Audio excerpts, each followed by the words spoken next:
단 하나뿐인 딸이 멀리 출장을 간 어느 날, 민주는 아무 문제 없어 보이는 저녁 식사를 준비했지만 그 뒤에는 차가운 음모가 숨겨져 있었다. 그가 장모님의 잔에 따라준 넘실거리는 와인에는 짙은 알코올뿐만 아니라 위험한 수면제까지 들어 있었다. 그것은 그가 오랫동안 남몰래 키워온 끔찍한 계획의 시작이었다. 과연 은지 씨는 정신을 차리고 모든 것을 알아챌 수 있을까? 아니면 그 나이대의 여성이라면 누구나 쉽게 빠질 수 있는 감정과 외로움에 모호한 소용돌이에 휩쓸리게 될까? 이 놀랍고 숨막히는 그러면서도 깊이 있는 이야기를 함께 파헤쳐 보시고 아래 댓글에 여러분의 감상을 남겨주시는 것도 잊지 마세요. 여러분의 모든 공유, 구독, 그리고 의견은 저희에게 큰 힘이 될 뿐만 아니라 이 인도주의적인 메시지를 더 많은 사람에게 전파하는 방법이 됩니다. 바로 시작하겠습니다. 전주의 오후, 보슬비가 내리고 있었다. 차가운 바람은 물기를 머금고 소나무 언덕에 자리 잡은 낡은 저택의 창문 틈새를 스쳤다. 넓은 거실, 노란 불빛이 원목 찻상 위로 쏟아지며 이상하리만치 아늑한 공간을 만들어냈다. 찻상 위에는 김이 모락모락 피어오르는 찻주전자와 서로 마주보고 놓인 두 개의 찻잔이 있었다. 하나는 은지 씨를 위한 것이었고 다른 하나는 그녀의 사위 민준을 위한 것이었다. 그녀의 딸 하영은 일주일짜리 출장으로 아침 일찍 서울로 떠났다. 이제 집 전체에는 장모와 사위, 단둘만 남았다. 듣기에는 별일 없어 보이지만 지금의 분위기는 어딘가 억눌린 듯했다. 숨소리 하나, 곁눈질 한 번, 유리창 밖에서 휙 하고 부는 바람 소리마저도 아직 이름 붙일 수 없는 은밀한 긴장감을 불러일으키는 것 같았다. 다른 사람들 눈에 비친 민주는 모범적이고 침착하며 말수는 적지만 친절한 남편이었다. 하지만 은지 씨는 최근 몇 달간 민준이 자신을 바라보는 눈빛이 예전과 같지 않다는 느낌을 떨칠 수 없었다. 그것은 자식의 눈빛도 단순한 존경의 눈빛도 아니었다. 더 깊고 더 고요하며 더 기이한 무언가였다. 그녀는 자신이 과민하게 생각하는 것이라고 몇 번이나 치부했지만 오늘 단둘만 남게 되자 그들 사이의 거리는 그 어느 때보다 가까워졌고 그녀는 이상한 기운이 감돌고 있음을 분명히 느꼈다. 민주는 그녀의 찻잔에 차를 따랐다. 그의 동작은 느렸고 눈은 그녀의 얼굴에서 떼지 않았다. 그는 서두르지 않았다. 마치 그 여인의 얼굴에 새겨진 세월의 흔적 하나하나를 뜯어보려는 듯했다. 시련을 겪었지만 여전히 부드럽고 온화한 기품을 간직한 얼굴, 하영처럼 젊은 여성에게서는 찾아볼 수 없는 그런 모습이었다. 생강차예요.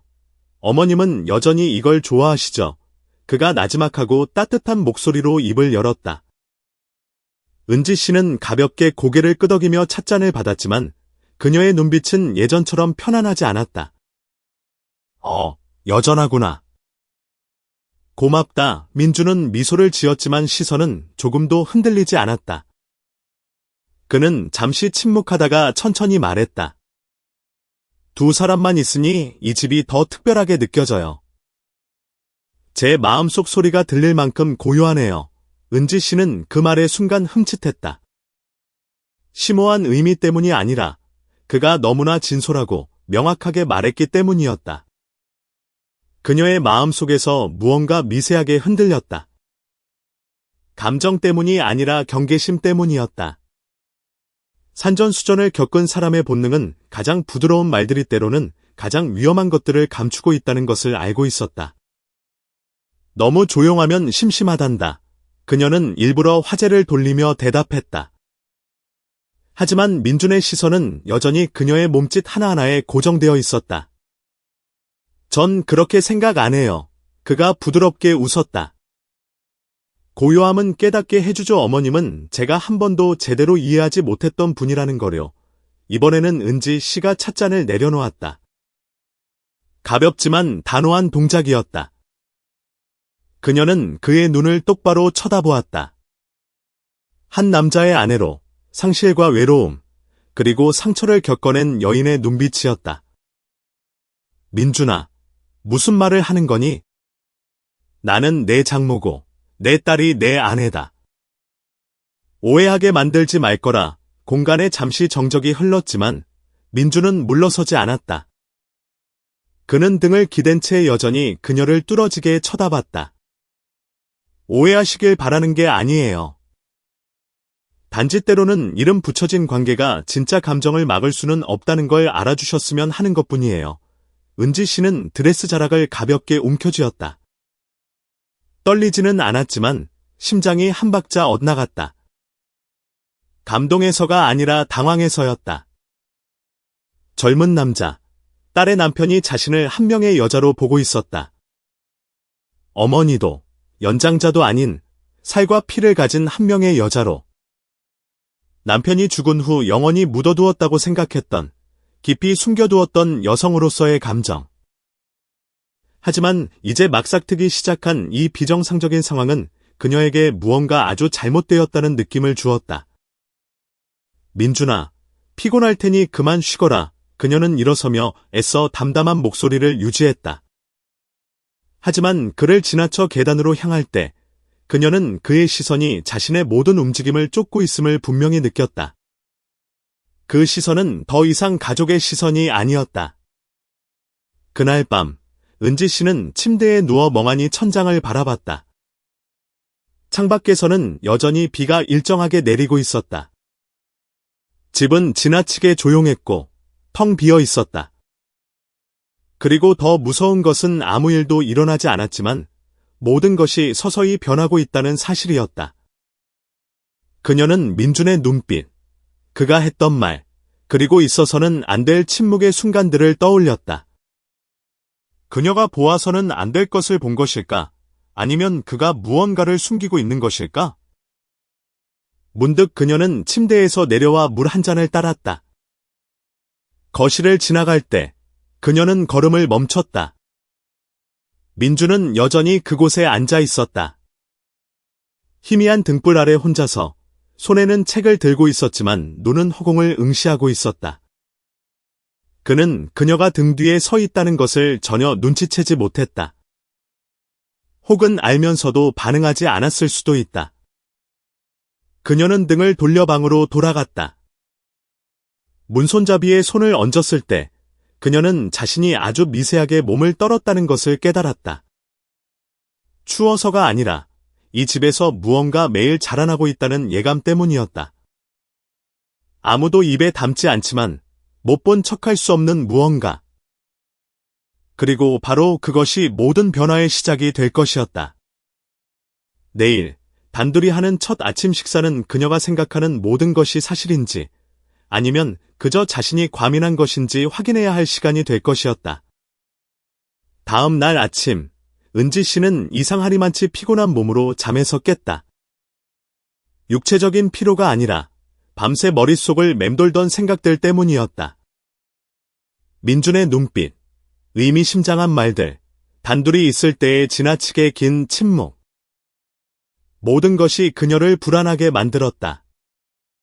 그녀는 그저 자신이 너무 예민하고 조심스러운 것뿐이라고 스스로를 다독였지만 마음 깊은 곳에서는 작은 목소리가 속삭였다. 이건 우연이 아니야. 아무 의미 없는 일이 아니라고. 작은 부엌은 생강차 향기로 가득했다. 그녀가 매일 아침 직접 끓이던 익숙한 향기였다. 하지만 오늘 부엌에 서 있는 사람은 민준이었다. 그는 옅은 회색 셔츠를 입고 있었고 머리는 살짝 헝클어져 있었다. 그의 얼굴은 아무 일도 없었다는 듯 평온했다. 일어나셨어요. 어머니. 차 끓여놨어요. 아침 추울 땐 생강차가 최고죠. 그의 목소리는 나지막하고 부드러웠지만 그녀는 속으로 소름이 돋는 것을 느꼈다. 그녀는 고개를 끄덕이며 평소처럼 행동하려 애썼다. 그래, 고맙다. 그녀는 찻잔을 받아들었다. 손이 미세하게 떨렸지만 드러내지는 않았다. 민주는 맞은편 의자에 앉아 그녀가 읽다 만 책을 집어 들었다. 어제 고전 문학을 읽으셨네요? 이 책은 좀 슬픈 것 같아요. 그녀는 희미하게 미소 지었다. 나이를 먹을수록 질서 있는 슬픔을 좋아하게 된단다. 현실은 너무 혼란스럽지만 슬픈 책은 오히려 마음을 차분하게 해주지. 민주는 침묵했다. 그의 시선은 필요 이상으로 오랫동안 그녀의 얼굴에 머물렀다. 칭찬도 반박도 없이 그저 그녀를 불편하게 만드는 시선이었다. 그녀는 찻잔을 내려놓고 고개를 들었다. 목소리는 부드러웠지만 어딘가 단호했다. 민준아, 그렇게 쳐다보지 말 거라. 그는 순간 흠칫했지만 이내 미소를 지었다. 그저 어머님을 더 이해하고 싶어서요. 지금까지 이렇게 어머님과 단둘이 앉아볼 기회가 없었잖아요. 아무 문제 없어 보이는 말이었지만 어딘가 잘못된 느낌을 주었다. 은지 씨는 미간을 찌푸렸지만 대답하지 않았다. 둘은 잠시 침묵했다. 찻잔에 숟가락이 부딪히는 소리, 문틈으로 살며시 불어오는 바람 소리만이 들릴 뿐이었다. 그날 이후 민주는 그녀 곁에서 더 많은 시간을 보내기 시작했다. 시끄럽거나 노골적이지는 않았지만 거절하기 힘든 사소한 관심들이었다. 그는 그녀가 책장을 닦는 것을 돕고 전구를 갈아주고 낡은 사진 앨범을 다시 정리했다. 그녀가 젊었을 때 남편과 함께 봤던 흑백 영화들을 다시 틀어주었다. 처음에는 은지 씨도 어색했지만 경계심 속에서도 그의 보살핌은 어느 정도 편안하게 느껴졌다. 이렇게 누군가 자신을 돕거나 세심하게 챙겨준 것은 오랜만이었다. 남편이 세상을 떠난 후 그녀는 하영과 단둘이 살았고 그 후로는 긴 외로움의 나날들이었다. 민주는 그것을 알았고 바로 그 점을 이용해 다가왔다. 화요일 저녁, 가벼운 식사를 마친 후 민주는 거실로 차를 가져왔다. 은지 씨는 낡은 수첩 몇 장을 다시 읽고 있었다. 그녀는 천천히 책장을 넘겼고 눈빛은 어딘가 먼 곳을 향해 있었다. 음악 틀어드릴까요? 어머님. 민준이 찻주전자를 내려놓으며 물었다. 그녀는 고개를 저었다. 음악은 집중을 방해한단다. 그는 그녀 옆에 앉았다. 이번에는 늘 앉던 맞은편 자리가 아니라 조금 더 가까운 옆자리였다. 그럼 이야기라도 나누실래요? 그녀는 그를 쳐다보지 않았지만 나지막이 말했다. 무슨 이야기? 민주는 빙빙 돌리지 않고 간결하게 대답했다. 어머님에 대해서요. 공기가 순식간에 메말랐다. 그녀는 천천히 수첩을 접어 탁자 위에 내려놓았다. 무슨 물어볼 거라도 있니? 그는 잠시 침묵하다가 입을 열었다. 어머님은 남편과 사별한 여자가 다시 사랑해야 한다고 생각해 보신 적 있으세요? 그 질문은 그녀가 두르고 있던 평온함의 껍질을 꿰뚫는 얇은 칼날 같았다. 그녀의 손이 멈칫했고 눈은 그를 똑바로 향했다. 화난 것은 아니었지만 아주 분명한 시선이었다. 왜 그런 걸 묻는 거니? 민주는 어깨를 으쓱했다. 그냥 어머님이 너무 외로워 보여서요. 혹시 곁에 누군가가 필요하지는 않으신가 해서요. 긴 침묵이 흘렀다. 그리고 은지 씨는 찻잔에 김처럼 희미한 미소를 지었다. 민준아, 외로움은 무서운 게 아니란다. 무서운 건 잘못된 사람 곁에 있는 거지. 그녀의 대답에 민주는 잠시 할 말을 잃었다. 그녀는 일어나 찻주전자에 뜨거운 물을 더 부었다. 등을 그에게로 돌린 채였다. 상실을 겪어본 여자는 침묵하는 법을 배운단다. 약해서가 아니라 넘어서는 안 될 선이 어디인지 알기 때문이지. 민주는 대답하지 않았지만 그때 그의 눈빛은 아직 꺼지지 않은 작은 불씨 같았다. 그 후 며칠 동안 그런 종류의 질문은 더 이상 없었지만 그의 시선과 관심은 계속되었다. 은지 씨는 민준이 선을 시험하고 있다는 것을 분명히 느꼈다. 자신의 침묵을, 그가 더 가까이 다가왔을 때 자신이 어떻게 반응할지를 시험하고 있었다. 그리고 바로 그 점이 그녀를 더욱 신중하게 만들었다. 하지만 동시에 그녀는 또 다른 모호한 감정을 느꼈다. 한때 사랑받았던 중년 여성이 갑자기 다른 시선 아래 놓였을 때 느끼는 그런 감정이었다. 그 시선에는 갈망과 숭배가 담겨 있었지만 그것은 잘못된 것이었다. 그 느낌은 그녀를 경계하게 만들면서도 마음을 그 어느 때보다 공허하게 만들었다. 그녀가 그것을 받아들일 생각은 전혀 없었지만 그런 시선이 존재한다는 사실만으로도 그녀는 가볍게 흔들릴 수밖에 없었다. 마치 평평한 땅을 걷다가 갑자기 발밑의 바닥이 살짝 내려앉는 것을 느낀 사람처럼. 목요일 밤, 비는 여전히 내리고 있었다. 집은 고요했다. 민주는 작은 프로젝터를 가져와 그녀의 남편이 생전에 좋아했던 영화를 구해왔다고 했다. 은지 씨는 조용히 함께 영화를 봤지만 마음속에는 예전과 같은 안정감이 없었다. 그의 시선 하나하나, 의미심장한 초대 하나하나가 그가 멈추지 않았다는 것을 알려주었다. 그리고 내일, 그녀가 행동하지 않는다면 모든 것이 선을 넘어설지도 모른다. 그녀는 더 정신을 바짝 차려야 했다. 이 비는 그치지 않을 것이고 저 남자 또한 포기하지 않을 테니까. 그날 밤, 은지 씨는 잠을 설쳤다. 최근 민준의 행동에서 비롯된 모호한 느낌이 마음속을 떠나지 않아 도저히 쉴 수가 없었다. 부정적인 생각에 휘둘리지 말자고 다짐했지만 그의 눈빛을 떠올릴 때마다 가슴에 무언가 무겁게 짓누르는 듯했다. 그리고 깊은 밤, 그녀는 이상한 꿈을 꾸었다. 꿈속에서 민준이 나타나 침대 가장자리에 조용히 앉아 있었다. 그는 눈도 깜빡이지 않고 그녀를 뚫어지게 쳐다봤다. 그가 손을 뻗어 그녀의 손등을 가만히 어루만졌다. 아주 가벼운 접촉이었지만 그 감각은 너무나 생생했다. 그 손에서 전해지는 온기는 그녀를 혼란스럽게 했다. 어머님, 무서워하지 마세요. 그냥 곁에 있고 싶을 뿐이에요. 민준의 목소리가 꿈속에서 속삭였다. 부드러웠지만 등골이 오싹했다. 그녀는 벌떡 일어났다. 이마에는 땀이 송골송골 맺혔다. 그리고 방문이 살짝 열려있는 것을 보고 소스라치게 놀랐다. 그리고 그녀의 심장을 먹게 할 뻔한 것은 그곳에 민준이 서 있었다는 사실이었다. 그는 가만히 서서 김이 모락모락 나는 따뜻한 우유 한 잔을 들고 있었다. 그의 얼굴은 부드러웠고 눈빛은 형용하기 어려운 무언가로 가득 차 있었다. 은지 씨는 벌떡 일어나 반사적으로 이불을 가슴까지 끌어당겼다. 민준아.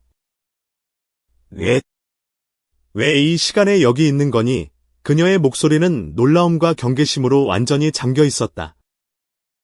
민준은 부드럽게 미소 지었다. 어머님이 기침하시는 소리가 들려서 우유 좀 데워왔어요.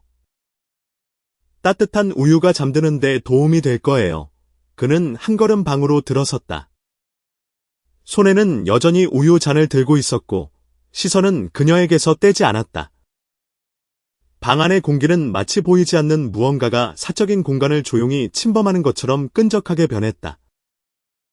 은지 씨는 평정을 되찾고 목소리를 더 단호하게 했다. 거기 두고 내 방으로 돌아가 쉬거라. 난 괜찮다. 민주는 걸음을 멈췄다가 천천히 침대 옆 작은 탁자 위에 우유잔을 내려놓았다.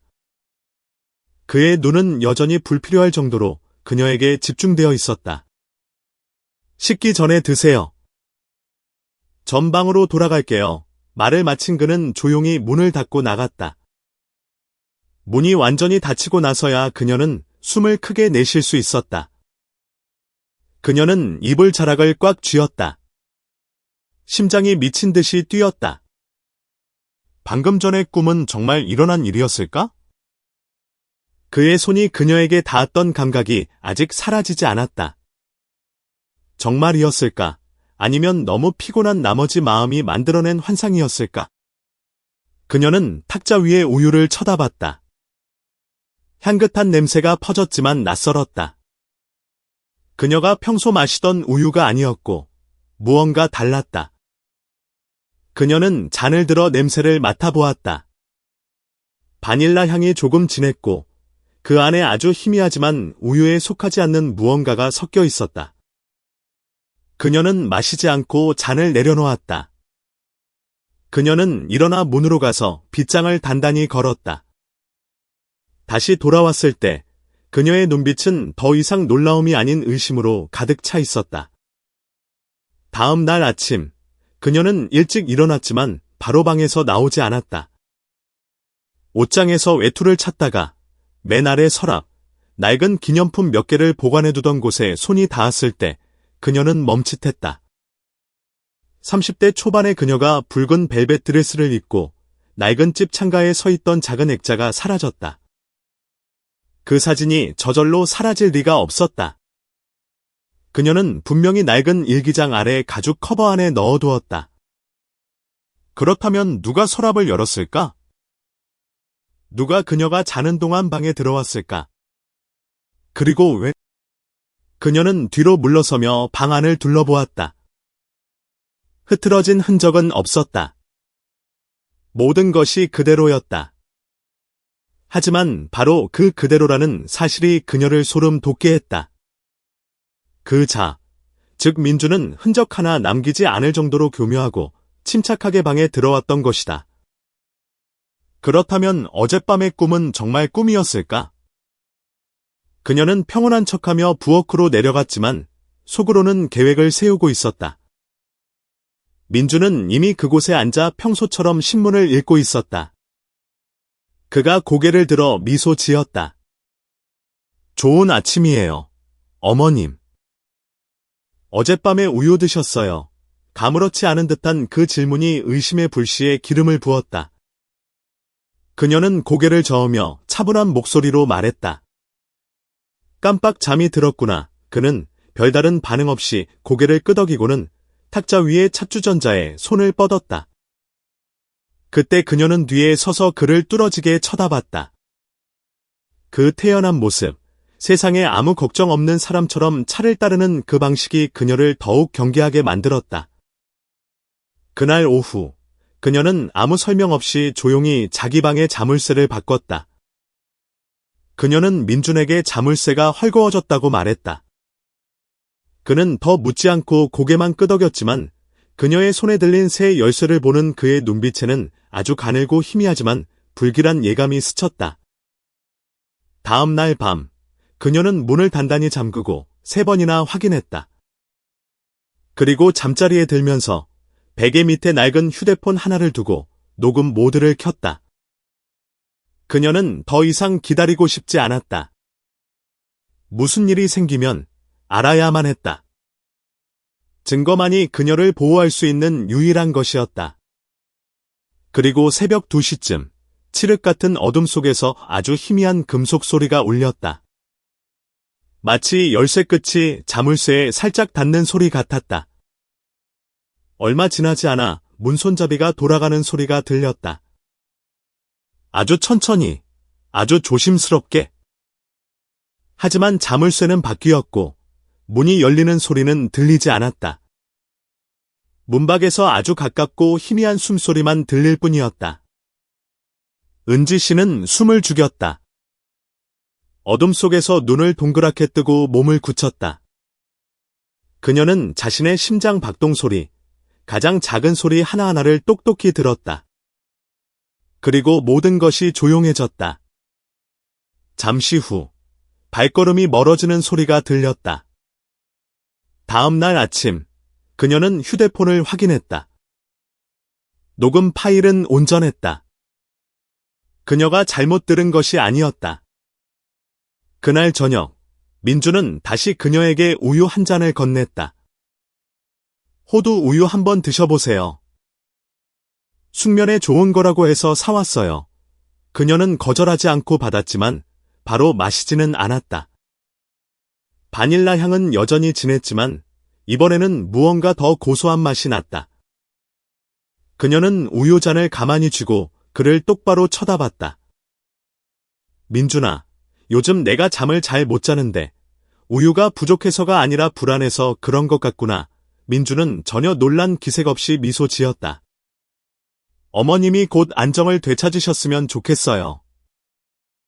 곁에 누가 있든 없든요. 그녀는 침묵했다. 하지만 마음속으로는 이미 알고 있었다. 이 일이 현재 상태로 계속될 수는 없다는 것을. 그리고 이 집이 은밀한 광기에 휩쓸리지 않게 하려면 그녀는 첫걸음을 준비해야 했다. 내일 밤에는 단순한 문손잡이 돌리는 소리 이상이 될 수도 있으니까. 그날 오후, 민주는 저녁 식사를 만들겠다고 자청했다. 어머님은 아무것도 하지 마세요.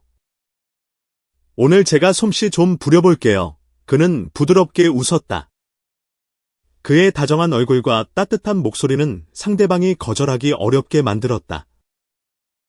은지 씨는 사위로 들어온 이후 민준이 직접 제대로 된 식사를 차린 적이 없었기에 순간 놀랐다. 하지만 그녀는 반대하지 않고 미소 지으며 동의한 뒤 방으로 올라가 쉬었다. 그녀가 부엌을 떠나자마자 민준의 얼굴이 차갑게 굳어지는 것을 그녀는 알지 못했다. 그는 서랍을 열어 상표 없는 액체가 담긴 작은 병을 꺼냈다. 그의 눈빛은 비율을 재는 것처럼 신중했다. 한 방울, 한 방울. 그의 행동은 서두르지 않았고 오히려 실험을 하는 것처럼 조심스러웠다. 저녁이 되자 식탁은 놀라울 정도로 완벽하게 준비되었다. 새로운 식탁보, 중앙에 놓인 크리스탈 화병에 꽂힌 붉은 장미, 대칭으로 배열된 두 세트의 나이프와 포크. 그녀의 자리 옆에는 와인 한 병이 놓여 있었다. 유리잔은 반짝였고 촛불은 아른거렸다. 민주는 흰 셔츠를 입고 소매를 살짝 걷어 올렸다. 그가 그녀의 의자를 빼주며 앉으라고 권할 때 남성적인 향수 냄새가 스쳤다. 어머님이 촛불과 이렇게 잘 어울리실 줄은 몰랐네요. 그가 농담 반 진담 반으로 나지막이 말했다. 은지 씨는 대답 없이 희미하게 웃었지만 마음속에서는 경고음이 울렸다. 오늘 밤 모든 것이 너무 완벽했고 그 완벽함은 순수한 마음을 가진 남자에게서 나온 것이 아니었다. 저녁 식사는 비정상적으로 조용한 분위기 속에서 진행되었다. 민주는 그녀에게 음식을 덜어주며 끊임없이 칭찬했다. 어머님, 더 많이 드셔야 해요. 요즘 너무 마르셨어요. 여자는 너무 마르면 안 돼요. 상처받기 쉬워 보이거든요. 그 말에 그녀는 젓가락을 쥔 손가락에 힘을 주었다. 그리고 그는 와인을 땄다. 그의 동작은 오랫동안 와인을 즐겨온 사람처럼 전문적이었다. 그녀의 잔에 따를 때 그의 손은 계산된 듯 살짝 기울었고 그의 시선은 와인병이 아닌 그녀를 향해 있었다. 은지 씨는 그의 동작 하나하나, 그가 그녀 앞에 잔을 내밀 때의 미세한 표정 변화까지 관찰했다. 그녀는 바로 받지 않았다.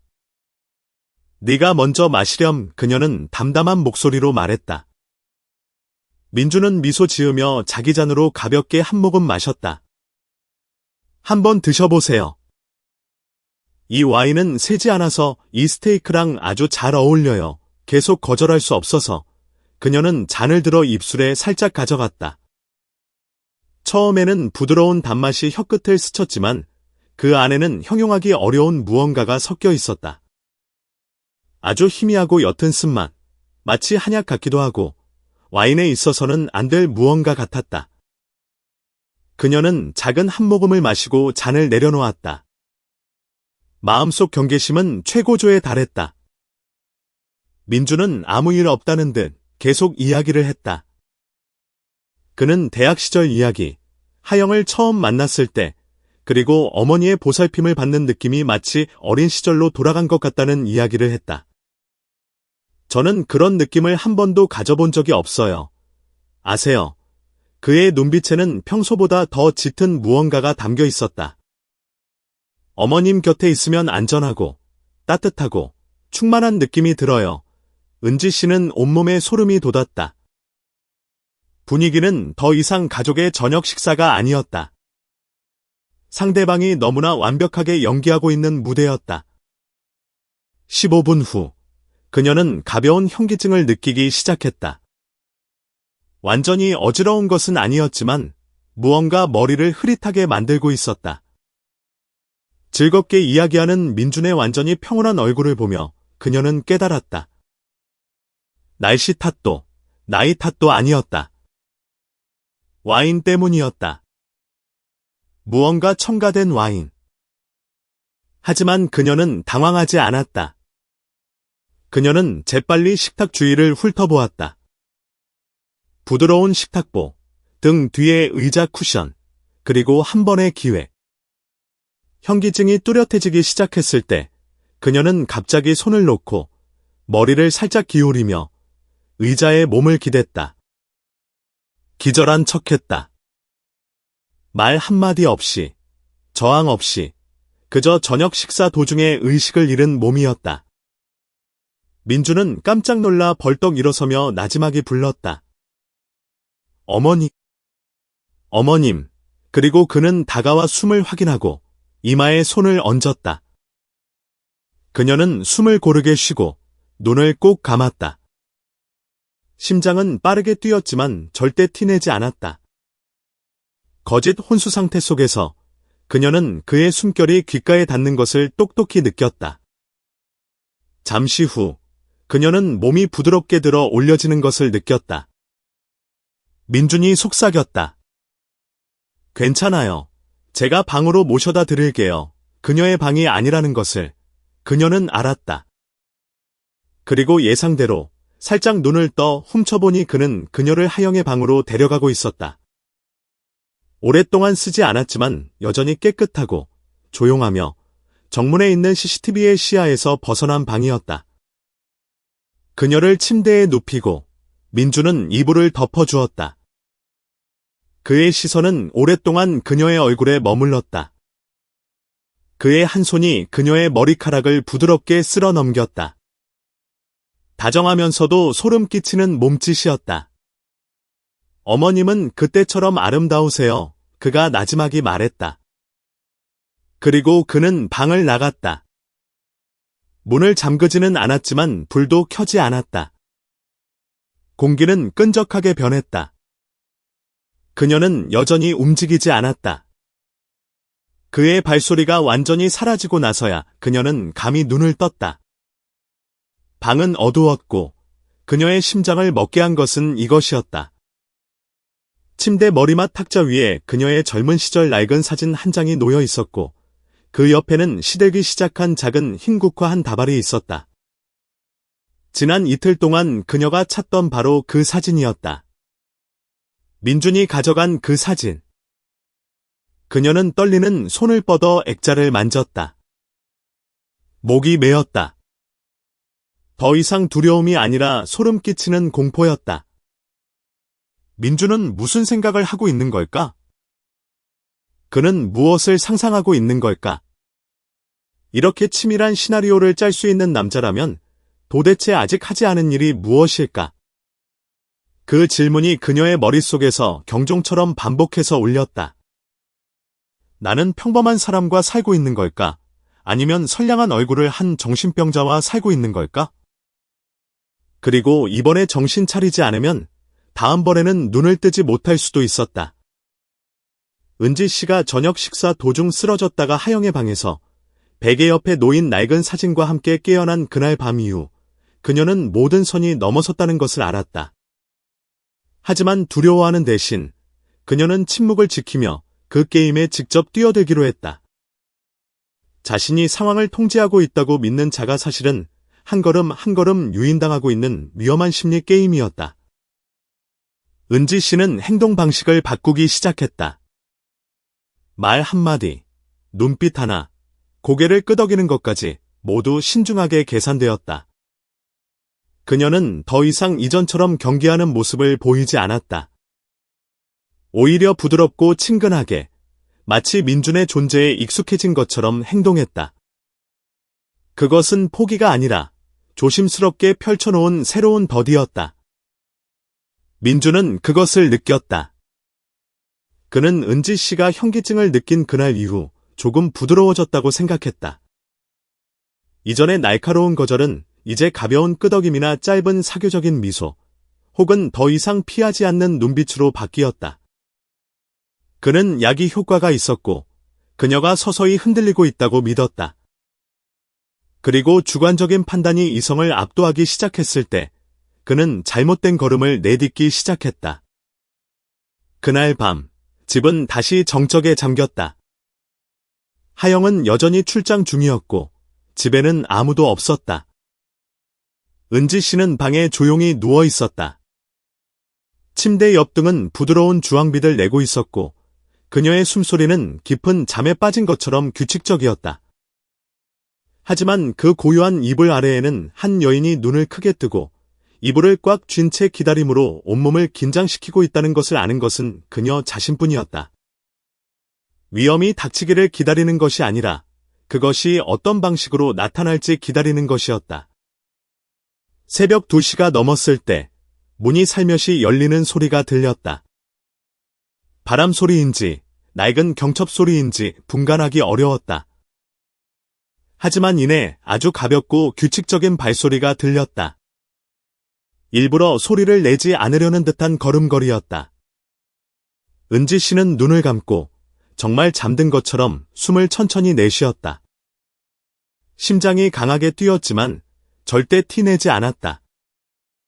잠시 후 문 손잡이가 아주 천천히 돌아가는 소리가 들렸다. 그녀는 오늘 밤 일부러 방문을 잠그지 않았다. 그리고 민준이 들어왔다. 그는 문지방에 한참 서 있었다. 아마 관찰하거나 귀를 기울이고 있었을 것이다. 그리고 한 걸음, 그는 가까이 다가왔다. 그의 발걸음 하나하나가 그녀의 마음에 비수처럼 꽂혔다. 두려워서가 아니라 딸이 온 마음을 다해 믿었던 사위, 한때 자신을 어머니라 불렀던 그 남자가 지금 병적인 눈빛과 잘못된 환상을 품고 그녀 앞에 서 있다는 것을 알았기 때문이었다. 민주는 몸을 숙였다. 그의 숨결이 그녀의 뺨에 살짝 닿았다.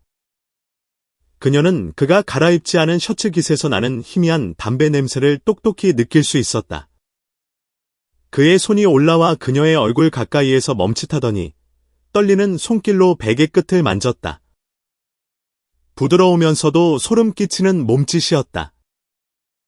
그는 그녀가 깰까봐 두려운 듯 아주 작게 속삭였다. 어머님이 절 점점 이해하고 있다는 거 알아요. 저항하지 않으실 거죠? 그렇죠. 그는 그녀가 깊이 잠들었다고 믿었기에 대답을 기다리지 않았다. 그는 더 가까이 몸을 숙였다. 그의 흐릿한 눈동자는 억눌린 욕망으로 가득 차 있었다. 사랑하는 사람의 눈빛이 아니라 위험한 환상에 빠진 자의 눈빛이었다. 그녀는 몸을 굳힌 채 꼼짝도 하지 않았다. 혐오감이 목구멍까지 차올랐지만 조금이라도 움직이면 그가 알아챌 것이고 그러면 모든 계획이 수포로 돌아간다는 것을 알았다. 서둘러서는 안 됐다. 그녀는 도망치는 것이 아니라 유인하고 있었다. 그는 손을 뻗어 그녀의 머리카락을 조용히 쓸어 넘겼다. 젊었을 때랑 하나도 안 변하셨어요. 여전히 이렇게 곱고 아름다우세요. 그는 마치 자신을 재우려는 듯 아주 조용히 말했다. 그녀는 벌떡 일어나 소리치거나 모든 것을 그의 얼굴에 던져버리고 싶은 충동을 억누르느라 했었다. 하지만 지금은 감정이 이성을 앞서게 할 때가 아니라는 것을 알았다. 그가 아직 하지 않은 일이 무엇일까? 그는 무슨 생각을 하고 있을까? 그녀는 명확히 알아야 했다. 그리고 증거가 필요했다. 그가 침대 가장자리에 앉기 시작했을 때 이불 한쪽이 살짝 당겨졌다. 그녀는 숨을 참았다. 머릿속에는 온갖 나쁜 가능성들이 스쳐 지나갔지만 다행히도 혹은 아직 더 나아갈 용기가 없어서인지 민주는 잠시 앉아있다가 한숨을 쉬고 일어났다. 오늘은 아니야. 아직은 아니야. 그는 거의 자신에게 말하듯 중얼거렸다. 그리고 그는 방을 나가 문을 소리 없이 닫았다. 방은 다시 고요해졌다. 하지만 이번의 고요함은 한밤중 집의 정적이 아니라 인간의 가장 깊고 어두운 심연에서 막 빠져나온 후의 침묵이었다. 은지 씨는 벌떡 일어나 휴대폰의 녹음 파일을 확인했다. 모든 속삭임과 발소리가 녹음되어 있었다. 그녀는 두려움이 아닌 분노로 온몸을 떨었다. 그리고 그 분노는 민준뿐만 아니라 이 모든 것이 단순한 오해일지도 모른다고 생각했던 자기 자신을 향한 것이기도 했다. 그녀는 그날 밤 다시 잠들지 못했다. 창가에 앉아 밖의 어둠을 응시하며 그녀는 무슨 일이 일어나고 있는지 전혀 모르는 딸 하영을 생각했다. 만약 하영이 안다면 그녀는 무너질 것이다. 만약 안다면 이 가족의 정은 산산조각 날 것이다. 하지만 아무것도 하지 않으면 그녀는 누구도 지킬 수 없었다. 딸도, 그리고 자기 자신도. 오늘 밤 그녀는 똑똑히 보았다. 민주는 단순히 잘못된 길을 가고 있는 것이 아니라 집착이라는 깊은 구덩이로 돌진하고 있었다. 그리고 그녀가 행동하지 않으면 그 집착에 사로잡힌 자는 모든 것을 함께 끌고 내려갈 것이었다. 다음 날 아침, 그녀는 평소처럼 행동했지만 준비를 시작했다. 그녀는 은퇴한 전자 기술자인 옛 친구 강현 씨를 찾아가 흔적 없이 방에 소형 카메라를 설치해달라고 부탁했다.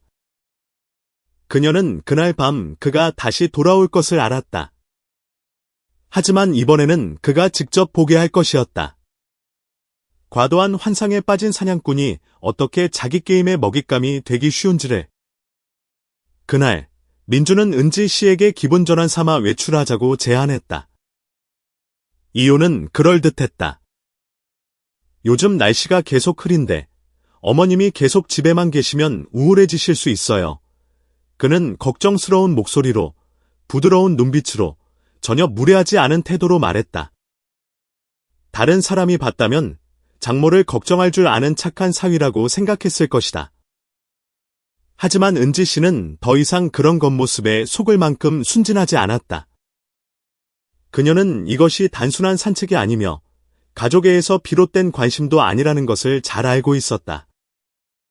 하지만 그녀는 동의했다. 민준의 마음속에서 자라나는 감정의 실체를 더 알아야 했기 때문이다. 그리고 그가 스스로 모든 것을 털어놓게 해서 더 이상 발뺌할 수 없게 만들어야 했다. 카페는 조용한 골목 안에 있었다. 고풍스러운 분위기, 벽돌벽, 원목 테이블, 부드러운 노란 조명, 그리고 잔잔하게 울려 퍼지는 프랑스 음악.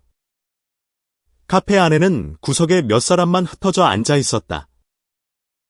은지 씨는 앞 공간 전체를 관찰할 수 있는 가장 안쪽 테이블을 골랐다. 민주는 그녀의 의자를 빼주고 맞은편에 앉았다. 둘은 잠시 침묵했다. 찻잔에 숟가락이 부딪히는 소리만 들릴 뿐이었다. 민주는 그녀를 위해 국화차를, 자신을 위해서는 아이스 아메리카노를 주문했다. 그녀는 이것이 서막이며 폭풍전의 고요함이라는 것을 알았다. 그녀는 셔츠의 배지를 만졌다. 어제 강현 씨가 달아준 초소형 녹음 마이크가 숨겨진 곳이었다.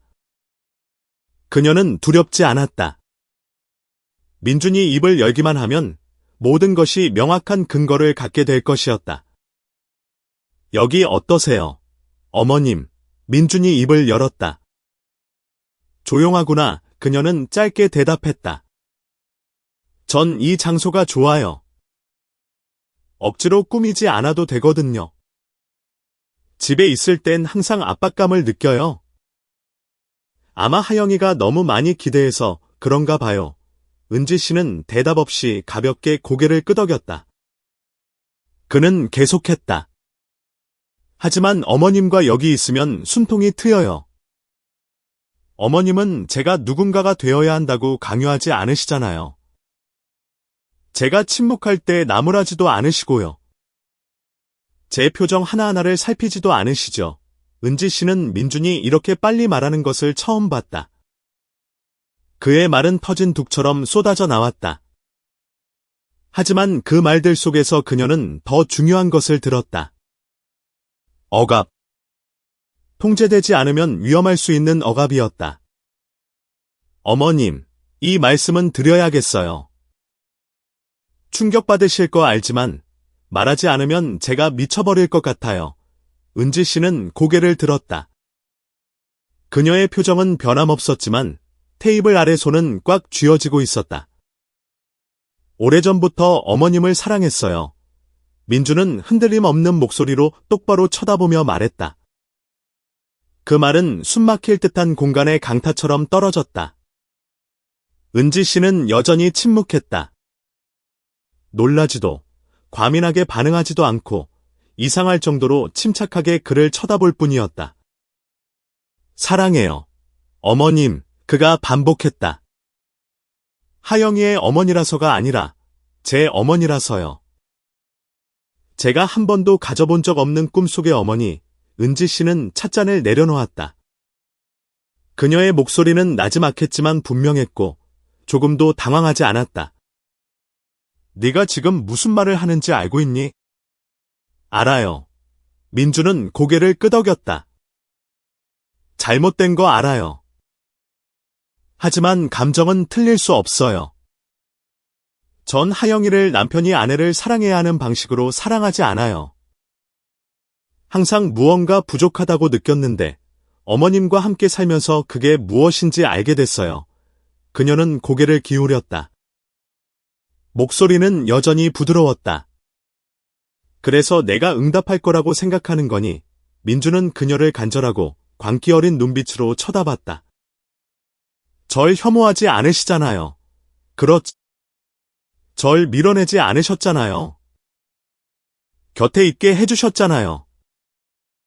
전 그걸 느낄 수 있어요. 은지 씨의 심장이 멎는 듯했지만 그녀는 표정을 유지했다. 민준아, 내 말 똑똑히 듣거라. 그녀는 천천히, 하지만 칼날처럼 날카롭게 입을 열었다. 나의 침묵이 동의를 의미하는 건 아니란다. 내가 침묵했던 건 내가 무슨 생각을 하는지 알아야 했기 때문이야. 그리고 이제 충분히 알았다. 민주는 희미하게 웃으며 고개를 저었다. 어머님은 여전히 여론을 두려워하고 계세요? 사회가 강요하는 도덕에 얽매여 계시고요. 하지만 그거 아세요? 옳고 그름이라는 것도 결국 사람이 만들어낸 거예요. 그녀는 그를 뚫어지게 쳐다보며 목소리를 낮췄다. 내가 틀렸어. 옳고 그름은 사회가 정하는 게 아니라 양심이 가리키는 거란다. 널 미워하지 않아. 널 불쌍하게 생각해. 길 잃은 아이처럼. 하지만 이 환상 속으로 더 깊이 들어간다면 나도 더는 침묵하지 않을 거다. 공간은 활시위처럼 팽팽해졌다. 민주는 고개를 숙이고 두 손을 꽉 쥐었다. 전 나쁜 놈이 아니에요. 그냥 사랑받고 인정받고 싶었을 뿐이에요. 어릴 때부터 아무도 저에게 진심으로 관심을 가져주지 않았어요. 친어머니마저 절 버렸고요. 하지만 어머님은 제가 가치 있는 사람이라고 느끼게 해준 유일한 분이에요. 다른 상황이었다면 그 말에 감동했을지도 모르지만 지금 그녀는 비뚤어진 애정이 얼마나 위험한 집착이 될 수 있는지를 깨닫고 소름이 돋을 뿐이었다. 그녀는 가만히 고개를 저었다. 너는 이상적인 어머니의 환영을 사랑하고 있는 거야. 현실의 내가 아니라. 그리고 그런 사랑은 사랑일 수 없어. 그건 도착이란다. 민주는 오랫동안 그녀를 쳐다봤다. 어머님이 원하신다면 떠날게요. 하지만 솔직하게 말씀해 주세요. 정말 아무것도 느끼지 못하셨어요? 아주 조금이라도요. 은지 씨는 침묵했다. 지금 무슨 말을 해도 그는 그것을 응답으로 왜곡할 것이라는 걸 알았다. 그래서 그녀는 대답하지 않고 일어나 가방을 들었다. 그녀의 목소리는 침착했다.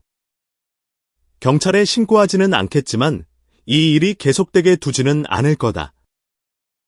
넌 멈춰야 해. 그리고 하영이를 아직 사랑한다면 무엇이 옳은지 스스로 결정해야 한다. 그리고 그녀는 등을 돌려 걸어 나갔다. 그곳에 남겨진 그는 멍한 얼굴로 인생에서 가장 소중한 것을 잃어버린 사람처럼 떨리는 손을 하고 있었다. 돌아오는 길에 그녀는 휴대폰으로 녹음 파일을 확인했다. 처음부터 마지막 고백까지 모든 것이 온전하게 저장되어 있었다. 앞으로 쉽지 않으리라는 것을 알았지만 적어도 그녀는 증거를 가지고 있었다. 그리고 그녀는 또한 알고 있었다. 오늘 밤이 민준이 이 집에 머무는 마지막 밤이 될 수도 있다는 것을. 그녀는 잘못된 환상을 품은 남자가 계속해서 딸을 위험한 소용돌이 속으로 몰아넣게 둘 수 없었으니까. 카페에서의 만남 이후 은지 씨는 무거운 마음으로 돌아왔다. 겉으로는 평온하고 침착한 모습을 유지했지만 마음속 깊은 곳에서는 해결되지 않는 수많은 질문들이 맴돌았다. 민준의 말, 그의 눈에 서린 광기, 모든 것이 이것이 단순한 감정의 선을 넘은 것이 아님을 깨닫게 했다. 이것은 심각하고 위험할 수 있는 심리적 도착이었다. 그녀는 더 이상 의심하지 않았다. 확신했다. 하지만 확신만으로는 부족했다. 그녀는 명확하고 무게감 있는 증거가 필요했다. 최악의 상황이 닥쳤을 때 자신을 보호하고 무엇보다 하영을 지킬 수 있는 증거. 그래서 그녀는 계획을 세우기 시작했다. 그녀는 예전에 사설 탐정으로 일했던 옛 지인 재원 씨를 찾아갔다. 그는 현재 은퇴했지만 가끔 개인적인 일을 맡곤 했다. 인적이 드문 카페에서 만나 그녀는 모든 것을 털어놓았다. 하나부터 열까지. 재원 씨는 놀라지 않았다. 이런 상황을 겪는 게 당신이 처음은 아니에요. 그가 나지막이 말했다. 대부분의 사람들이 마주할 용기가 없을 뿐이죠. 은지 씨는 의자 팔걸이를 가만히 쥐었다. 저에게는 다른 선택지가 없어요. 그는 고개를 끄덕이며 민준이 일하러 나간 사이에 조용히 그의 방을 확인해 주겠다고 약속했다. 이틀 후, 어느 정오, 민준은 거래처를 만나러 집을 나섰다. 재원 씨가 그녀에게 전화를 걸었다. 뭔가 찾았어요. 보셔야 할 것 같습니다. 그의 손에는 낡은 수첩이 들려 있었다. 책등은 살짝 벌어져 있었지만 그녀를 숨막히게 한 것은 그 안의 내용이었다. 평범한 일기가 아니었다. 마치 환각 상태에서 쓴 것처럼 반복되는 글자들이 가득했다. 어머니는 비디고 모든 것이에요. 어머니는 날 버리지 않아요. 어머니는 날 사랑해요. 사랑해야만 해요. 어머니는 내 것이에요. 읽을수록 등골이 오싹해졌다. 뒤로 갈수록 글씨는 더욱 비뚤어지고 휘갈겨져 있었다. 어떤 페이지에는 얼굴이 불분명한 여인의 그림이 그려져 있었고 그 아래에는 완벽한 어머니, 내가 가장 사랑하는 사람이라고 적혀 있었다. 그녀는 민준이 그토록 사랑한다고 말했던 어머니가 자신이 아니라 그를 버린 친어머니를 대신하는 이상적인 환영, 상징적인 인물이라는 것을 어렵지 않게 이해했다. 그리고 이제 그 이미지는 과부가 된 다정하고 사려 깊은 그녀에게 무심코 투영되고 있었다. 상처받은 아이가 감정의 다우로 삼기에 딱 좋은 유형의 사람이었다. 그녀는 수첩을 덮었다. 심장이 빠르게 뛰었다. 두려워서가 아니라 안타까워서였다. 오히려 냉철함과 가슴 아픔이 뒤섞인 연민이었다. 민준 같은 사람은 제때 도움을 받지 못하면 영원히 그 환상 속에서 벗어나지 못할 것이었다. 그날 밤, 그녀는 재원 씨의 도움으로 구한 초소형 카메라를 자기 방에 조용히 설치했다. 아무도 눈치채지 못하게 화분 속에 위장하여 옷장 구석에 두었다. 그녀는 민준이 다시 방으로 돌아올 것을 알았다. 그리고 이번에는 그가 스스로 본성을 드러내게 해서 더 이상 다른 증거를 기다릴 필요가 없게 만들고 싶었다. 그날 밤, 그녀는 여전히 예전처럼 조용히 누워 있었지만 이번에는 두려움이 아닌 준비된 상태였다.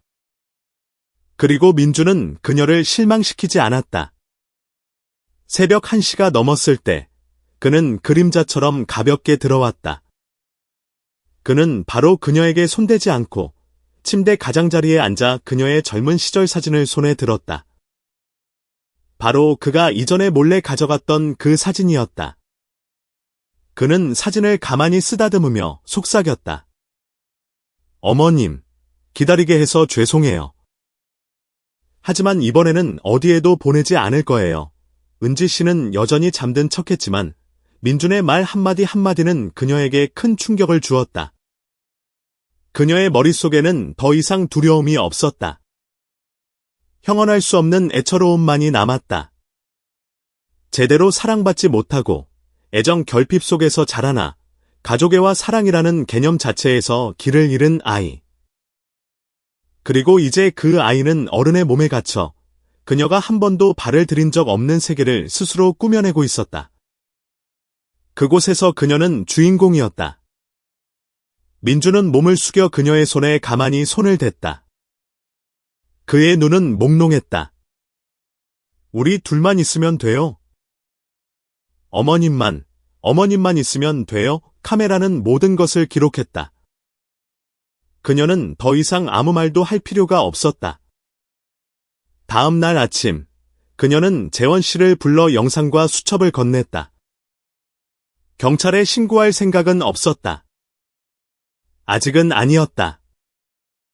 하지만 자신을 위한 보험이 필요했고, 무엇보다 마지막 결정타를 준비해야 했다. 하지만 더 나아가기 전에 그녀는 다른 방법을 시도해보고 싶었다. 민준이 정신을 차리도록 돕는 것. 그를 위해서가 아니라면 딸을 위해서라도. 그날 저녁, 그녀는 민준과 마주 앉아 이야기했다. 그동안 처음으로 그녀가 주도했다. 민준아, 그녀는 단도직입적으로 말했다. 내가 무슨 생각을 하는지 안다. 내 수첩도 읽었고. 화나지 않았어. 하지만 슬프구나. 아주 많이. 민준은 얼굴이 새하얗게 질려 얼어붙었다. 어머님, 그가 더듬거렸다. 읽으셨. 그래, 그녀는 고개를 끄덕였다. 그리고 이해했어. 넌 날 사랑하는 게 아니야. 내가 그토록 원했던 어머니를 사랑하는 거지. 넌 나를 그 환영으로 만들려고 하고 있어. 하지만 얘야, 나는 내가 상상해낸 역할을 감당할 수 없단다. 그리고 내가 하영이를 아직 아낀다면, 너 자신을 위해 무언가 남겨두고 싶다면 멈춰야 해. 의사를 만나야 한다.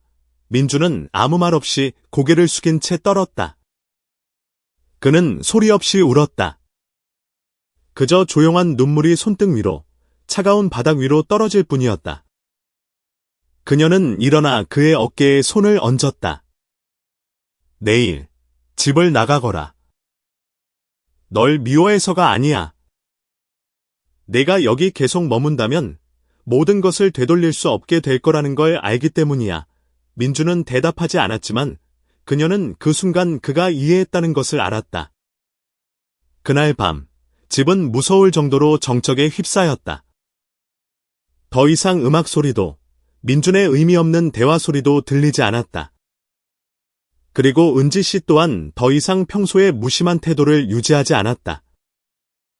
모든 것이 한계에 다다랐다. 그녀는 알고 있었다. 빨리 끝내지 않으면 더 끔찍한 일이 일어날 것이라는 것을. 남은 모든 이성을 동원해 그녀는 모든 것을 끝내기로 결심했다. 그가 스스로 물러나기를 기다릴 수도, 자신의 집에서 쫓기는 방어적인 상태로 계속 살 수도 없었다. 밤 9시쯤, 그녀는 민준을 옥상으로 불러 차를 마시자고 했다. 그녀의 집 옥상은 원래 고인이 된 남편 우진 씨가 책을 읽던 곳이었는데, 지금은 그녀가 다시 꾸며 화초 몇 개를 심고 소박한 원목 테이블과 의자를 놓아두었다. 밤바람이 부드럽게 불었고 달은 없었지만 길가의 가로등 불빛이 얼룩덜룩한 벽에 비쳤다. 민주는 그녀의 초대에 놀랐지만 아무 말 없이 고개를 끄덕였다. 두 사람이 자리에 앉자 은지 씨는 차를 따랐다. 그녀의 목소리는 부드러웠지만 단호했다. 민준아, 오늘 마지막으로 솔직하게 이야기하고 싶구나. 민주는 그녀를 쳐다봤다. 눈빛이 순간 흔들렸다. 무슨 이야기요? 너에 대해, 나에 대해, 하영이에 대해, 그리고 내가 지금까지 한 모든 일에 대해 더 이상 빙빙 돌리지 않고 그녀는 휴대폰을 꺼내 지난번 카페에서의 대화 녹음 파일을 틀었다. 고요한 밤 공기 속에서 그의 목소리가 선명하게 울려 퍼졌다. 오래전부터 어머님을 사랑했어요. 민주는 얼굴이 새하얗게 질려 허둥지둥했다. 그는 벌떡 일어섰다. 눈빛은 긴장으로 가득했다. 어머님. 녹음하신 거예요. 그래, 그녀는 짧게 대답했다. 녹음뿐만이 아니야. 내 방에 설치된 카메라도 내가 그날 밤 몰래 들어온 걸 녹화했단다. 그녀의 목소리는 크지도 화나지도 않았지만 극도로 날카로웠다. 민주는 마치 막다른 골목에 몰린 것처럼 한 걸음 뒤로 물러섰다. 절 어떻게 하시려고요? 경찰에 신고하시게요? 아니, 그녀는 고개를 저었다. 적어도 아직은. 너에게 기회를 주고 싶어. 마지막 기회. 스스로 인정하고 물러나든가, 아니면 법의 처리를 받든가. 민주는 입꼬리가 비틀린 소리 없는 웃음을 지었다. 그는 방향을 잃은 사람처럼 그녀를 쳐다봤다. 제가 나쁜 놈이라고 생각하세요? 제가 어머님을 해치려 했다고 생각하세요? 아니에요. 전 그저 어머님이 절 봐주시고 진짜 사람처럼 사랑해 주시길 바랐을 뿐이에요. 은지 씨는 의자 팔걸이를 가만히 쥐었다. 그녀의 목소리가 낮아졌다. 내가 틀렸어, 민준아. 나는 어떤 이상적인 모델이 아니야. 나는 과거와 한계, 그리고 책임이 있는 살과 피를 가진 진짜 사람이란다. 넌 날 사랑하는 게 아니야. 너 자신의 상처로 왜곡된 환영을 사랑하고 있는 거지. 그리고 가장 위험한 건 내가 무엇이 진짜고 무엇이 환상인지 구분하지 못한다는 거야. 민주는 비틀거리며 한 걸음 더 물러섰다. 그의 눈은 고통으로 가득 찼다. 아니에요. 그렇지 않아요. 어머님도 느끼셨잖아요. 절 가까이 오게 두셨고 밀어내지 않으셨잖아요. 어머님도 감정이 있으셨잖아요. 아니, 그녀는 칼날처럼 날카롭게 말을 잘랐다. 나는 인내했어. 내가 침묵했던 건 내가 돌아올 수 있을 거라고 믿었기 때문이지. 동의해서가 아니야. 하지만 내가 그 침묵을 동의의 신호로 생각했다면 오늘 분명히 말해야겠구나. 넌 틀렸어. 그 순간 그녀는 민준의 눈에서 무너짐을 보았다. 그는 마치 온 세상이 산산조각 난 것처럼 그녀를 쳐다봤다. 그리고 갑자기 통제력을 잃은 사람처럼 그는 앞으로 달려와 그녀를 꽉 껴안았다. 목소리는 메어 있었다. 절 버리지 마세요. 예전에 친어머니처럼 그러지 마세요. 절 혼자 두지 마세요. 그 포옹은 강하지 않았지만 갑작스러웠다.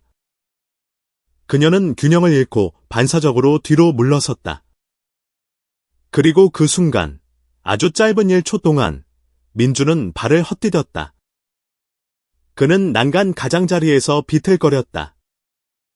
그녀는 본능적으로 손을 뻗었지만 늦었다. 큰 소리가 울려 퍼졌다. 민주는 2층에서 떨어졌다. 그녀는 바로 아래로 달려내려갔다. 그는 벽돌 바닥 위에 누워 있었다. 팔다리는 뒤틀려 있었고 이마에서는 피가 조금 흘렀지만 눈은 여전히 뜨고 있었다. 저 안 죽겠죠, 어머님. 그렇죠. 그가 속삭였다.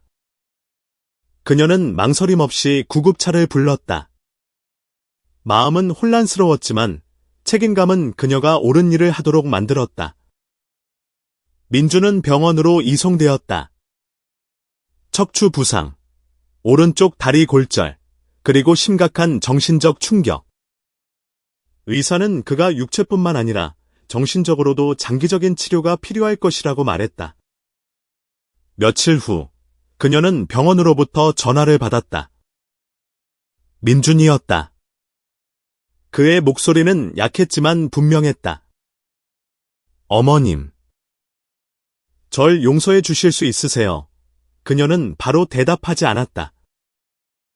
한참 후에 그녀는 천천히 말했다. 민준아, 널 미워하지는 않겠지만 내 인생에 더 이상 머물 수는 없구나. 내 딸의 인생에서 영원히 떠나주렴. 그 말은 무겁지도 가볍지도 않았지만 모든 것의 마침표였다. 그녀는 전화를 끊었다. 마음은 조금 가벼워졌지만 동시에 조금 더 아팠다. 그녀는 이 선택이 상처를 남길 것을 알았지만 출구 없는 추격을 멈추기 위해 필요한 상처였다. 민주는 육체뿐만 아니라 영혼까지 무너졌다. 하지만 그녀는 더 이상 영원히 환상에서 벗어나지 못하는 사람의 버팀목이 되어줄 힘이 없었다.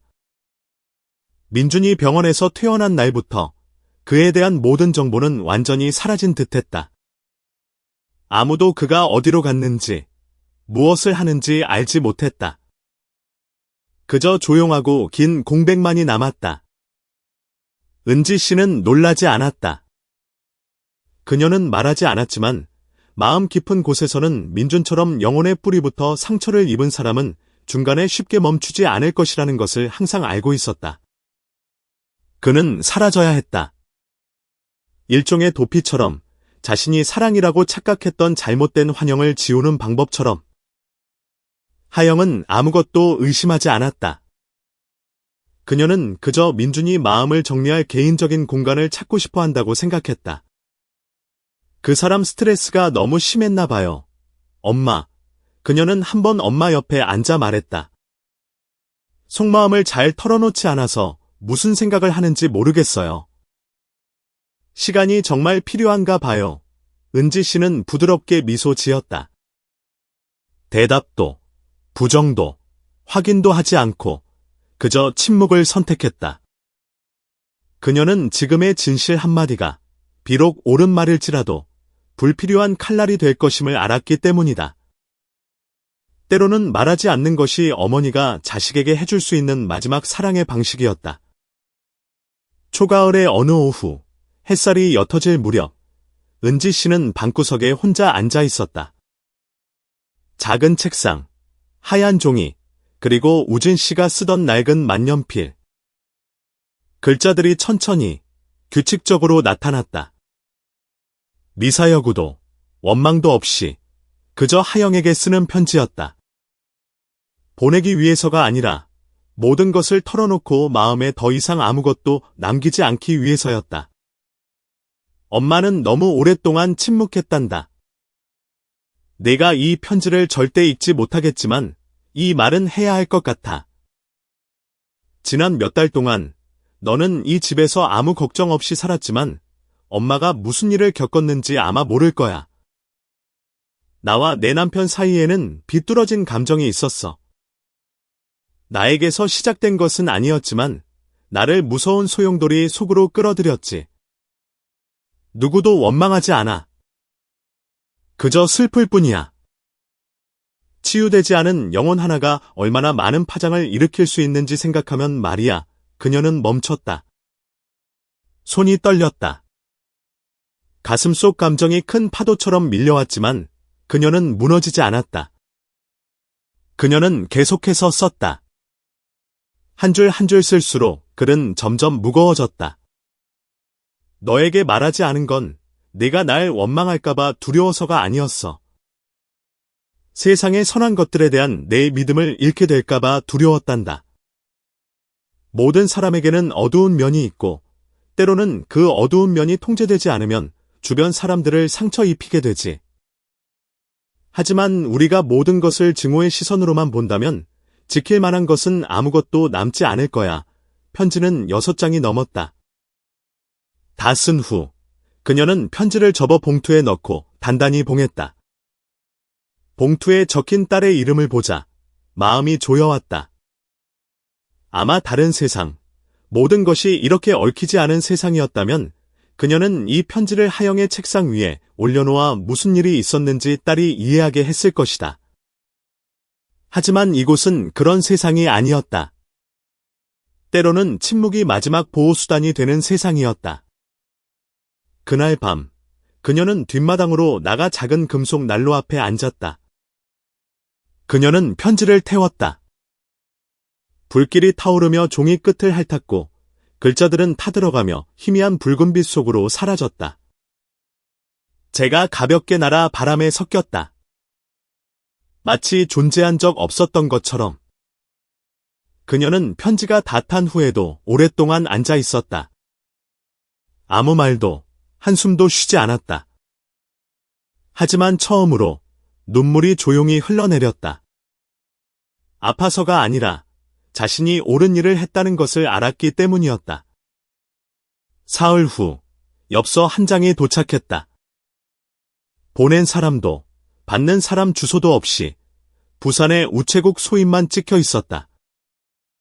은지 씨는 그것을 들었다. 심장이 가볍게 뛰었다. 뒷면에는 손으로 쓴 단 한 줄의 글씨가 있었다. 비스듬한 습기에 살짝 번진 푸른 잉크 자국. 어머니, 죄송합니다. 서명도, 날짜도, 아무런 설명도 없었다. 하지만 그녀는 그것이 민준이라는 것을 알았다. 아주 먼 곳에서 온, 아주 가까웠던, 그녀 인생의 가장 깊은 집착이었던 사람의 마지막 말이었다. 그녀는 엽서를 꽉 쥐었다. 잠시 눈을 감았다. 더 이상 분노도, 두려움도 없었다. 그저 하루의 끝에서 내쉬는 숨결처럼 부드러운 연민만이 남았다. 아마 세상의 모든 비극은 치유되지 않은 영혼에서 시작되는 것일지도 모른다. 그리고 그녀는 그 사실을 누구보다 명확하게 목격했다. 그날 밤, 은지 씨는 처음으로 하영의 방에 오랫동안 앉아 딸이 남기고 간 모든 것을 바라봤다. 책장, 결혼사진, 세 사람의 액자. 익숙한 공간이 갑자기 숨막힐 정도로 고요해졌다. 하지만 이상하게도 마음은 예전처럼 무겁지 않았다. 그녀는 썼고, 태웠고, 사과를 받았다. 내일이 어떻게 될지, 민준이 정말 평화를 찾았는지 아니면 여전히 환영 속에서 헤매고 있는지 알 수 없었지만, 이제 그녀는 짊어져야 했던 여정의 끝에 다다랐고, 내려놓을 준비가 되었다는 것을 알았다. 하영이 돌아오기 전날, 그녀는 엄마에게 문자를 보냈다. 민준 씨가 한동안 멀리 출장을 가야 한대요. 얼마나 걸릴지는 말 안 했고요. 엄마는 뭐 아시는 거 있으세요? 은지 씨는 그 문자를 읽고 한참 앉아 있다가 답장했다. 아마 중요한 일이 있나 보구나. 나도 잘은 모르지만 마음을 정리할 시간이 필요한가 봐. 하영은 더 묻지 않았다. 그녀는 남편에게 무슨 일이 있다는 여성의 직감을 믿었지만 그녀 또한 침묵을 선택했다.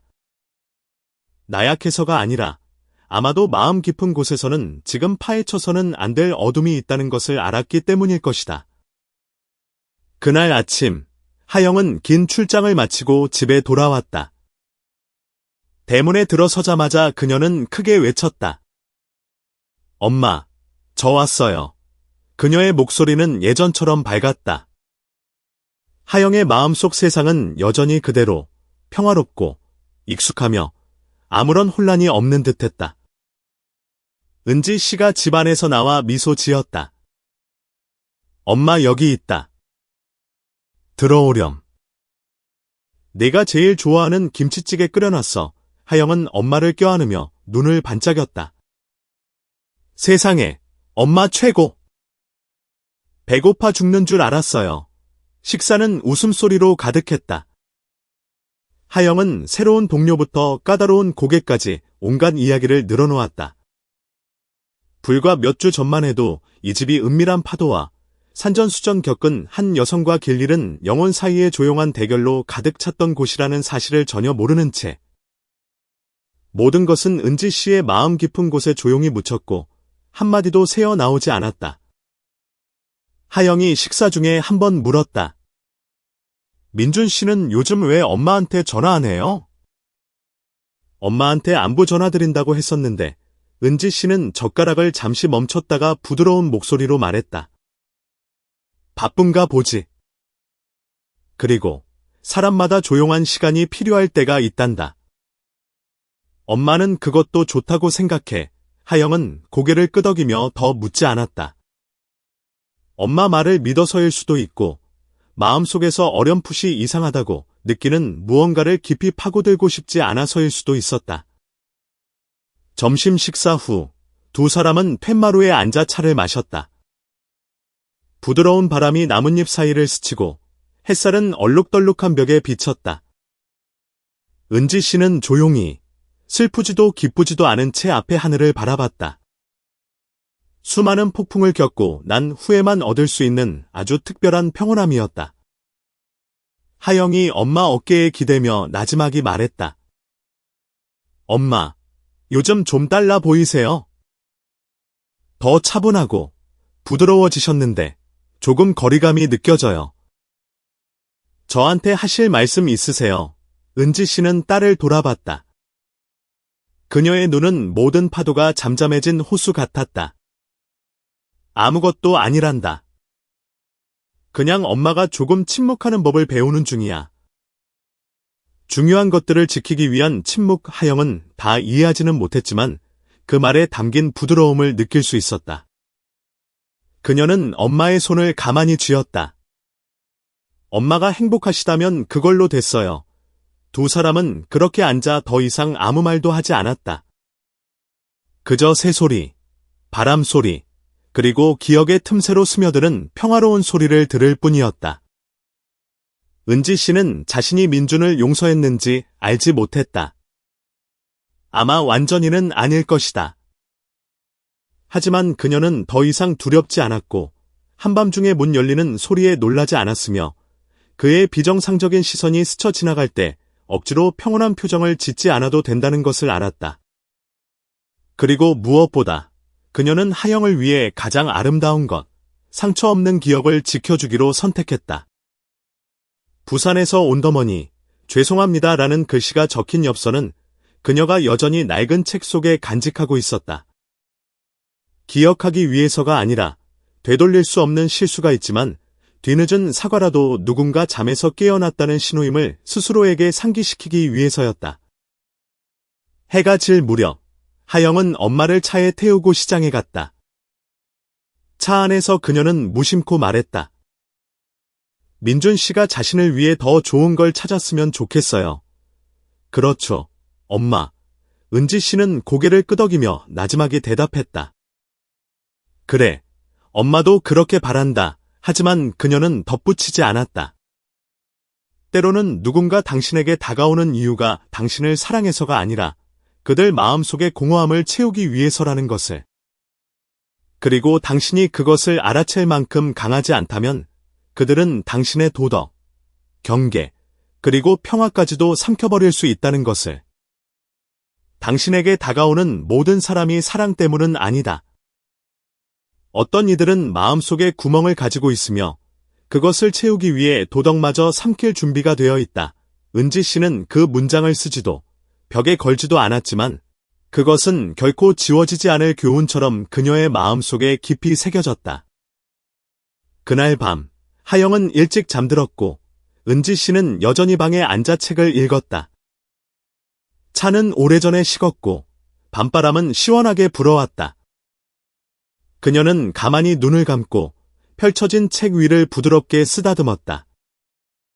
더 이상 마음속에 민준의 모습도 불안한 감각도 없었다. 상처를 겪고 무엇을 지키고 무엇을 놓아야 하는지 분명히 알게 된 한 여성만이 남아 있었다. 그녀는 일어난 일을 바꿀 수도 과거를 지울 수도 없었다. 하지만 가장 중요한 것을 지켰다는 것을 알았다. 딸을 잃지 않았고 자기 자신을 잃지 않았으며 다른 사람의 구멍이 그녀의 가정을 삼키는 깊은 구덩이가 되지 않도록 막았다는 것을. 내일의 새벽은 여느 때처럼 다시 올 것이지만 이번에는 그녀가 진정으로 그것을 맞이할 준비가 되어 있다는 점이 달랐다. 이 이야기가 끝난 후 저는 오랫동안 침묵했습니다. 할 말이 없어서가 아니라 생각할 것이 너무 많았기 때문입니다. 어떤 이야기는 사람을 아프게 할 뿐만 아니라 도덕의 경계에서부터 영혼의 상처를 마주하는 방식에 이르기까지 자기 자신을 돌아보게 만듭니다. 우리 모두는 가장 가깝다고 생각했던 관계, 즉 가족의 사랑, 심지어 옳고 그름의 경계에서 균열을 목격하거나 경험한 적이 있다고 믿습니다. 하지만 이 이야기에서 저를 가장 괴롭혔던 것은 민준의 도착이 아니라 그것에 맞선 한 여성, 은지 씨의 용기였습니다. 우리에게 다가오는 사람이 사랑 때문이 아니라는 것을 이해할 만큼 냉철한 사람은 많지 않으며 결핍을 가진 모든 사람이 다른 사람의 도덕을 가져와 자신의 공백을 메울 권리가 있는 것도 아닙니다. 민준은 악인이 아닙니다. 그는 그저 세상에 버려져 건강하게 사랑하는 법을 배우지 못한 사람일 뿐입니다. 하지만 바로 그 점이 그를 위험하게 만듭니다. 영혼의 결함이 있는 사람들은 종종 자신뿐만 아니라 진심으로 자신을 사랑하는 사람들까지 무심코 해치기 때문입니다. 저는 침묵이 올바른 때에 사용된다면 나약함이 아니라 힘이라는 것을 배웠습니다.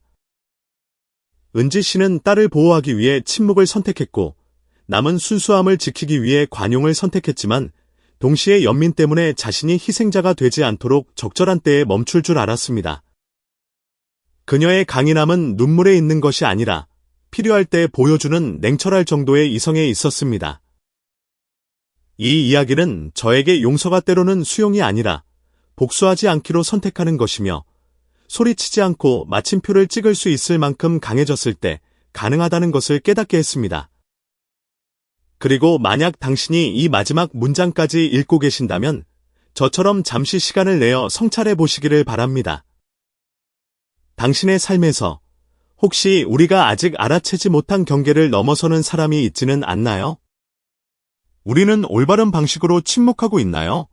아니면 마주해야 할 것을 피하고 있나요? 이 이야기가 당신의 영혼 한구석에 닿았다면 잠시 멈칫하는 순간이든 터져 나오려는 눈물이든 혹은 당신의 삶의 민준이나 은지 씨 같은 사람이 있다는 것을 깨닫고 소름이 돋는 순간이든 그저 듣고 있지 말아주세요. 유튜브 채널 정혼의 아름다움들 구독해주시고 이 이야기를 들어야 할 것 같은 사람에게 공유해주세요. 그리고 아래 댓글에 당신의 감상을 남기는 것을 잊지 마세요. 모든 공유, 모든 공감의 끄덕임, 모든 구독 버튼은 저희를 응원하는 것뿐만 아니라 이 사회에서 점점 희미해져가는 도덕적 가치를 지키는 데 기여하는 작은 행동이기 때문입니다. 우리는 단지 즐거움을 위해 이야기를 하는 것이 아닙니다. 우리는 치유하고 경고하며 감정의 얕은 경계선 사이에서 가장 소중한 것은 여전히 이성과 연민이라는 것을 서로에게 상기시키기 위해 이야기를 합니다.